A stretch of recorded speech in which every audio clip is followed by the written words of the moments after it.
नमस्कार। आप माधव सेवा संस्थान चैनल देख रहे हैं, जिस पर आपका हार्दिक स्वागत है। कल देश की राजधानी और प्रदर्शन स्थल जंतर मंतर पर हंगामा चलता रहा। मामला था सीजेपी पार्टी का, कॉकरोच जनता पार्टी का भी काफी दिनों से चलता रहा आंदोलन या प्रदर्शन कह लीजिए, जिसमें प्रसिद्ध समाज सेवी वांगचुक जी का अनशन भी सम्मिलित है। सरकार ने हाई कोर्ट के निर्देश पर या जैसे भी हो वांगचुक को अस्पताल में भर्ती करा चुकी थी 2 दिन पहले, और उनके स्वास्थ्य की निगरानी निरंतर की जा रही है।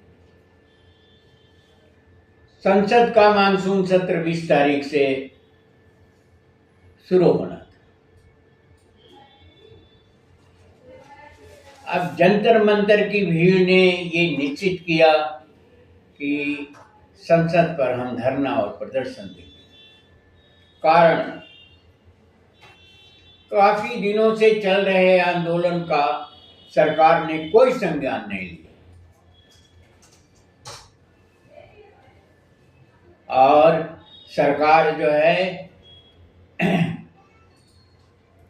एक जाल बुनती रही या जो कुछ भी करती रही वो तो मैं नहीं जानता, लेकिन ये है कि सरकार की अकर्मण्यता, शिथिलता और सरकार की लापरवाही स्पष्ट है कि काफी दिनों से चल रहे आंदोलन का सरकार की तरफ से कोई संज्ञान नहीं लिया गया। धरना स्थल पर शोषित और पीड़ित नौजवान लड़कों की कोई सुध नहीं ली गई, कोई उनका पुरसा हाल जानने नहीं गया सरकार की तरफ से कि आखिरकार वो आंदोलन कर रहे हैं तो क्यों कर रहे हैं।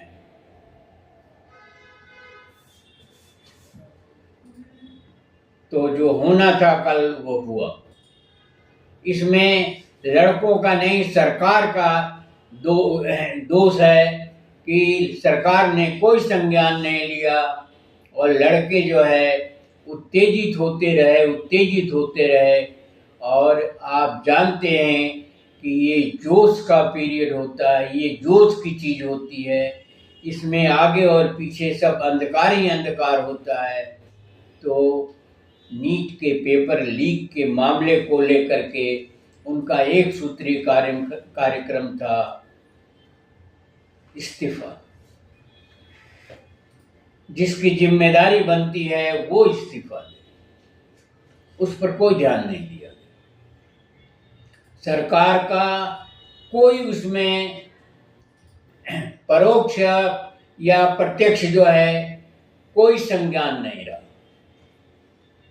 नतीजा बवाल हुआ। जाते समय पुलिस को लाठीचार्ज करना पड़ा। पुलिस ने अपना काम किया, लड़कों ने अपना काम किया। इसमें दोष जो है सरकार का। प्रशासन की जिम्मेदारी है कि वो उस भीड़ को रोके, और लड़कों की भी इच्छा शक्ति है कि हम कहां जाएं।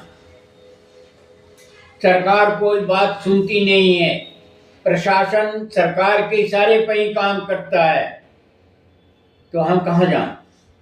तो एक भीड़ जो होती है उसका कोई उद्देश्य नहीं होता, भीड़ होती है।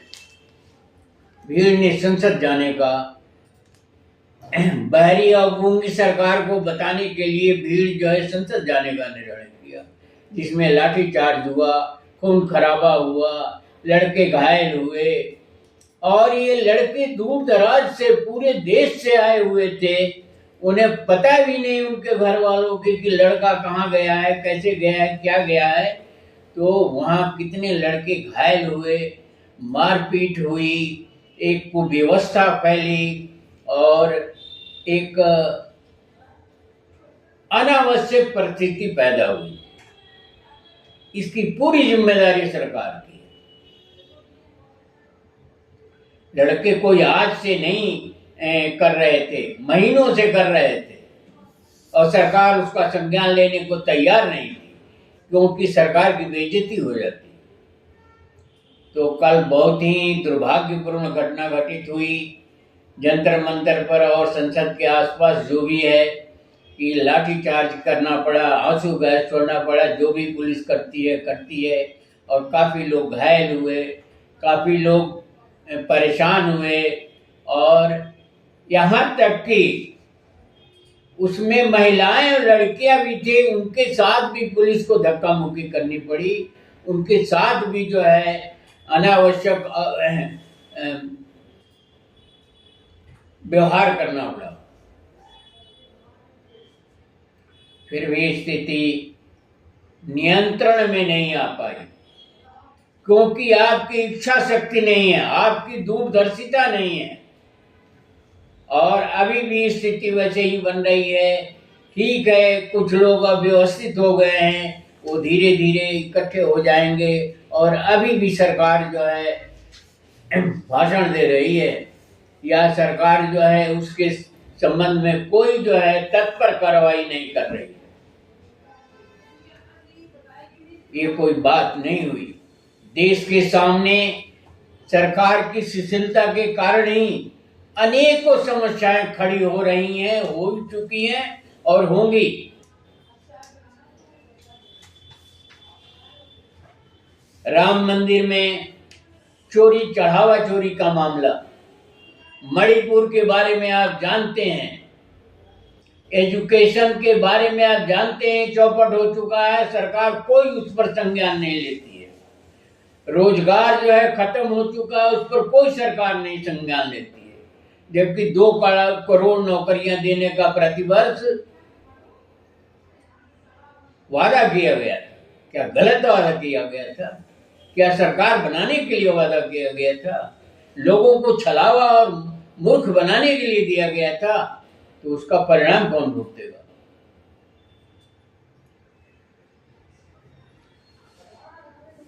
लोग बात त्रस्त हैं।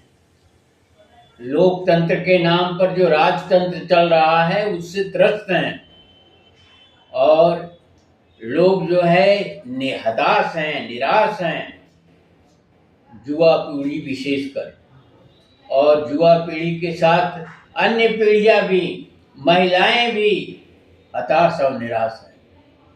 जो कुछ इंटरव्यू देखा गया जंतर मंतर पर, उससे लगा कि युवाओं में बहुत हताशा है। आपने खिलवाड़ समझा, 2 करोड़ नौकरियां देने को आपने जुमला बना दिया, तो उसका परिणाम कौन भुगतेगा? सरकार और सरकार में बैठे लोग भुगतेंगे। तो कल जो कुछ भी जंतर मंतर पर हुआ वो बहुत ही दुर्भाग्यपूर्ण था, खेदजनक था और अनावश्यक था। वो बच्चे कहीं के नहीं हैं। सरकार के गलत मंशा के कारण बच्चे निराश और हताश हैं। घर वाले भी उनका कितना सपोर्ट करें, उनकी भी एक गरीब देश है। कुछ लोग जरूर बहुत अमीर हैं, कुछ राजनेता, कुछ प्रशासनिक पदों पर बैठे लोग, कुछ न्यायपालिका के लोग, कुछ संवैधानिक पदों पर बैठे लोग, कुछ शेष साहूकार, कुछ अन्य लोग जो है, यहाँ तो कुव्यवस्था ही कुव्यवस्था है, उनके पास अपार संपत्ति है और कुछ लोग ऐसे हैं जो 2 जून की रोटी के लिए तरसते हैं। शिक्षा भी अव्यवस्थित है, रोजगार भी अव्यवस्थित है, स्वास्थ्य भी अव्यवस्थित है। नीट की परीक्षा की बात अगर हम छोड़ भी दें तो जो रेगुलर मामले हैं उस मामले में भी सरकार का कोई संज्ञान नहीं।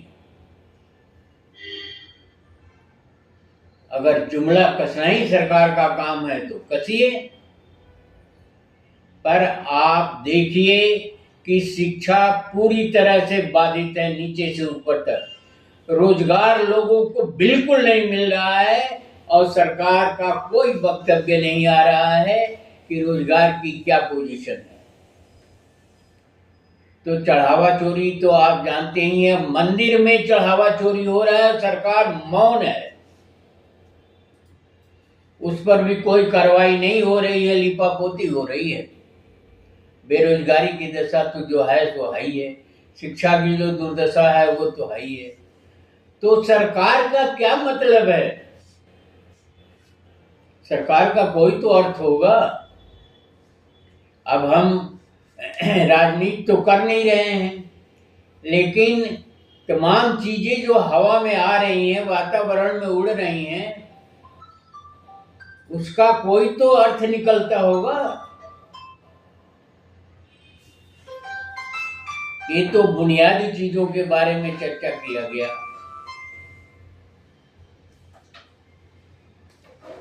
अगर अन्य चर्चा किया जाए तो अमेरिका अलग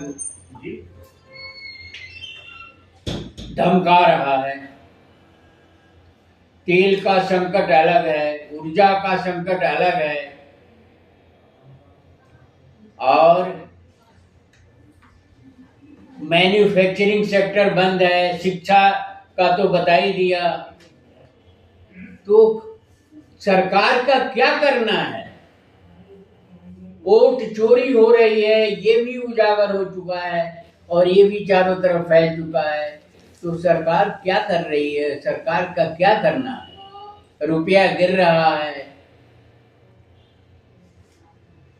तो ऐसी परिस्थिति में नौजवान उद्वेलित है, ऐसी परिस्थिति में सरकार को संज्ञान लेना चाहिए और समस्याओं का समाधान करना चाहिए। आखिरकार देश इस तरीके से कितने दिन तक चलेगा और किस तरह समस्याओं का समाधान होगा?